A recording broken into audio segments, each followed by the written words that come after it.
نماز عشاء پڑھنے کے فوراً بعد یہ ایک تسبیح جس نے پڑھی غیب سے 600 کروڑ سینے کا راز پہلی بار بتا رہا ہوں۔ بسم اللہ الرحمن الرحیم۔ ناظرین، قرآن مجید کے اندر ایک سورت ہے، اس سورت سے اللہ پاک کو اتنی محبت ہے، یہ سورت اللہ کو عزیز ہے اور یہ سورت اللہ کو اتنی پسند ہے کہ جو میرا بھائی، جو میری بہن عشاء کی نماز کے بعد صرف اور صرف ایک مرتبہ اس سورت کو پڑھ کر اللہ سے ہاتھ اٹھا کر دعا مانگتا ہے تو اس کی دعا فوراً قبول ہو جاتی ہے۔ ناظرین، اگر آپ کو اس پوری دنیا کی سلطنت چاہیے، آج تک آپ کو جو نہیں ملا، آج اس سورت کو ایک مرتبہ عشاء کی نماز کے بعد پڑھ کر دیکھ لیں۔ اس سورت کو پڑھنے کے بعد آپ ہاتھ اٹھا کر جو بھی مانگو گے، آپ کے ہاتھ بعد میں نیچے آئیں گے، آپ کی دعا پہلے قبول ہو جائے گی اور دعا مانگنے کے فوراً بعد 1 سے 2 گھنٹے کے اندر اندر آپ اپنی آنکھوں سے دیکھیں گے معجزات۔ جو کچھ آپ نے اللہ سے مانگا ہے فوراً آپ کو مل جائے گا۔ ناظرین، یہ اللہ کا کلام ہے۔ قرآن مجید اللہ پاک کی ایسی کتاب ہے جس کو اللہ پاک نے دنیا کے شروع ہونے سے آج تک اور قیامت تک اس کی حفاظت کا ذمہ خود لے رکھا ہے۔ یعنی جب سے یہ کائنات بنی ہے 4 کتابیں نازل ہوئی ہیں، تورات، زبور، انجیل اور قرآن پاک۔ بقیہ جو 3 کتابیں ہیں ان میں تبدیلی ہو چکی ہے، اب ان پر عمل کرنا ہمارے لیے خطرے سے خالی نہیں ہے، لیکن واحد قرآن مجید ایک ایسی کتاب ہے کہ جس کی حفاظت کا ذمہ اللہ نے لے رکھا ہے۔ میرا اللہ قرآن میں فرماتا ہے، میں جسے چاہوں بیٹے عطا کر دوں، جسے چاہوں بیٹیاں عطا کر دوں، جسے چاہوں دونوں عطا کر دوں، جسے چاہوں کچھ بھی نہ عطا کروں،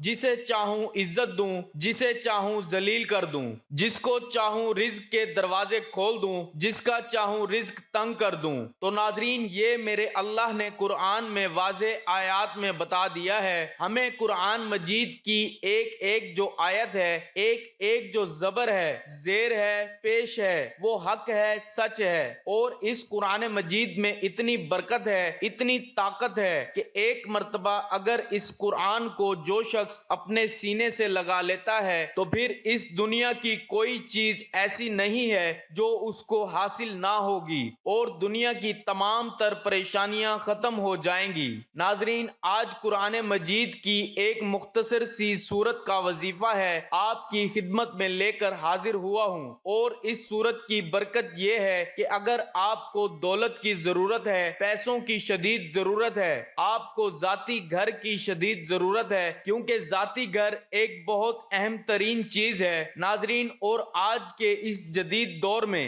آج کے اس مادی دور میں سمجھتا ہوں خوش نصیب لوگ ہیں کہ جن کا ذاتی گھر ہے، تو جن کا نہیں ہے آج اس عمل کو کر کے ایک مرتبہ ہاتھ اٹھا کر اللہ سے مانگ لو، آپ کو 1 مہینے کے اندر اندر آپ کا ذاتی گھر مل جائے گا، کیونکہ کرائے کے گھر میں رہنا بھی ایک بہت بڑی پریشانی ہے۔ ناظرین، ہر گھڑی دل میں خوف رہتا ہے کہ اب مالک مکان کا فون آئے گا اور وہ کہے گا کہ سامان اپنا نکال دو، اور کیونکہ ہم خود اس گھر میں شفٹ ہو رہے ہیں، یا پھر بعض اوقات ایسا بھی ہوتا ہے کہ مالک مکان کو آپ کی کوئی حرکت پسند نہیں آتی اور وہ اپنا جو اس کا دل ہے اس کی تسلی کے لیے آپ کو اپنے گھر سے نکال دیتا ہے، اور ہر سال یہ فکر ہمیشہ ستاتی ہے کہ اگلے سال کہاں منتقل ہوں گے، اور گھر کی جو منتقلی ہے یہ بھی ایک بہت بڑی مصیبت ہے ناظرین۔ اور اس کے علاوہ وہ اگر آپ بیمار ہیں، آپ اپنا علاج کروانا چاہتے ہیں، اچھے ڈاکٹر کو اپنا چیک اپ کروانا چاہتے ہیں، اس عمل کو کرنے کے فوراً بعد اللہ پاک آپ کے رزق کو وسیع اور کشادہ فرما دے گا۔ آپ کو اتنی دولت ملے گی کہ آپ اس دنیا کے مہنگے ترین ہسپتالوں میں اپنا علاج کروا سکیں گے، آپ اچھا اور معیاری کھانا کھا سکیں گے، اچھے گھر میں رہ سکیں گے، اچھے لباس پہن سکیں گے، اور آپ کا جو ایک ذاتی جو شاندار سواری ہے، آپ کو ایک اچھی گاڑی ملے گی۔ کاروبار میں اتنی برکت ہوگی کہ آپ دن دگنی رات چگنی ترقی کریں گے۔ ناظرین، اب وہ وظیفے کا طریقہ بتانے سے پہلے آپ تمام سننے والوں سے گزارش ہے ہے کہ ہم نے ایک سلسلہ کا آغاز کیا ہے درود پاک کی برکت سے ہونے والی دعا میں۔ اگر آپ بھی اپنا نام شامل کرانا چاہتے ہیں تو کمنٹ سیکشن میں اپنا نام اور جس مقصد کے لیے دعا کروانی ہے وہ مقصد ضرور لکھیں، تاکہ جو ایک سلسلہ ہے ہمارا جو قافلہ ہے اس کا حصہ بن جائیں، تاکہ ہمارے جو بتائے گئے وظائف ہیں وہ آپ تک پہنچ سکیں اور آپ بھی زندگی کو آسان بنا سکیں۔ ناظرین، ہم نے اس دنیا کو اولین ترجیح دے دی ہے اور دین کو ہم نے پیچھے چھوڑ دیا ہے، اور یہی ہمارے زوال کی ایک بہت بڑی وجہ ہے۔ ہماری ناکامی کی ایک بڑی وجہ یہ ہے کہ ہم نے اللہ اور اللہ کے نبی صلی اللہ علیہ وآلہ وسلم کا بتایا ہوا راستہ چھوڑ دیا ہے اور دنیا کے پیچھے ایسے بھاگ رہے ہیں، نہ فرض نماز کی فکر ہے، نہ تلاوت قرآن کی فکر ہے، نہ صدقہ اور خیرات کی فکر ہے۔ ہم ستاتی ہیں اور بعد میں پریشان رہتے ہیں، اور ادھر ادھر ہم پھر سر پٹکتے ہیں کہ ہمیں یہ کیا ہو رہا ہے ہمارے ساتھ، ہماری تو زندگی دشوار ہو رہی ہے۔ تو ناظرین، اس مشکل وقت سے نکلنے کا ایک راستہ آپ کو بتا رہا ہوں۔ اللہ کی قسم، اگر آپ نے عمل کر لیا، ساری زندگی آپ اس بندہ ناچیز کو دعائیں دیں گے۔ اس وظیفے کو آپ ایک مرتبہ کر لیں، ساری زندگی میں آپ کو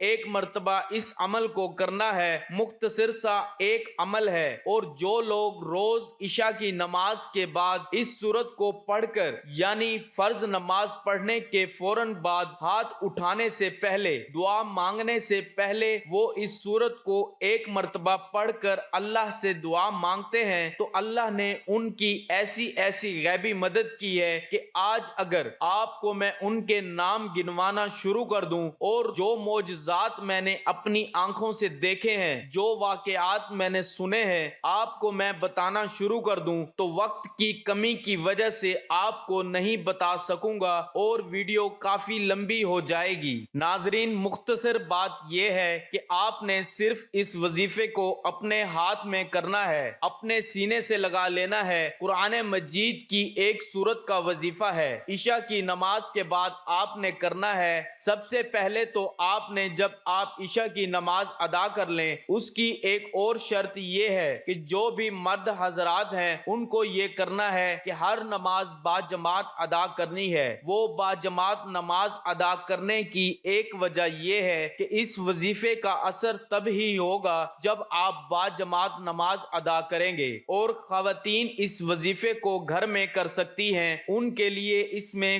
کوئی پابندی نہیں ہے۔ لیکن مردوں کو، کیونکہ ہماری جو ایک اور کوتاہی ہے آج کل معاشرے میں جو دکھ رہی ہے وہ یہ ہے کہ جو مرد حضرات ہیں وہ زیادہ تر ان کی یہ کوتاہی ہے اور سستی کی وجہ سے مسجد کی طرف نہیں جاتے۔ اب اس عمل کو کرنے سے پہلے اب جو مرد حضرات ہیں انہوں نے یہ کوشش کرنی ہے کہ 5 وقت کی جو نماز ہے وہ باجماعت ادا کرنی ہے، اور عشاء کی نماز کے بعد جب آپ اس سورت کو پڑھیں گے انشاءاللہ اس کے اثرات اور فائدے اور برکتیں آپ اپنی آنکھوں سے دیکھنا شروع کر دیں گے۔ تو جب آپ نے عشاء کی نماز باجماعت ادا کر لی تو ایک تو وہ دعا ہوتی ہے ناظرین جو فرض نماز کے بعد باجماعت جب نماز ادا ہوتی ہے تو سب ہاتھ اٹھا کر مانگتے ہیں، وہ دعا تو آپ نے مانگنی ہے۔ اس کے بعد آپ نے یہ عمل کرنا ہے، اور پھر آپ نے اپنی جو ایک ذاتی دعا ہے اس کے لیے ہاتھ اٹھانے ہیں۔ عمل کا طریقہ کار سن لیں۔ سب سے پہلے آپ نے اول و آخر 3 مرتبہ درود شریف پڑھنا ہے، ایک مرتبہ سن بھی لیں۔ اللہم صلی علی محمد وعلی